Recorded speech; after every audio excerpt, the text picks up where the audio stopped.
আমার বন্ধুগণ ভাইয়েরা, এক ব্যক্তি প্রশ্ন করলো, ইয়া রাসূলুল্লাহ, ইয়া হাবিবাল্লাহ, আপনার উম্মতের মধ্যে সবচেয়ে নিকৃষ্ট ব্যক্তি কারা? হুজুরকে জিজ্ঞাসা করলো, ইয়া রাসূলুল্লাহ, আপনার উম্মতের মধ্যে সবচাইতে নিকৃষ্ট ব্যক্তি কারা?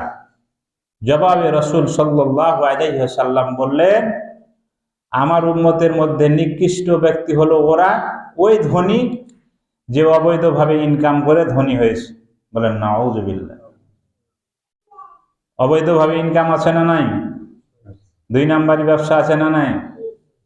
2 নাম্বারি ব্যবসা করে রাতারাতি আঙ্গুল ফুলে কলা গাছ, টাকার পাহাড় জমেছে।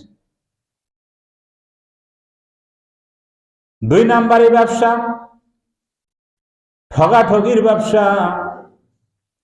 আমার বন্ধুগণ ভাইয়েরা, এইভাবে যারা সম্পদ অর্জন করেছে অবৈধভাবে, হালাল হারাম বুঝে নাই, জায়েজ না জায়েজ বুঝে নাই, সমানে 2 হাত দিয়ে দুনিয়াকে ধরেছে, নবীজি বলেন আমার উম্মতের মধ্যে ওরাই হলো সবচাইতে নিকৃষ্ট।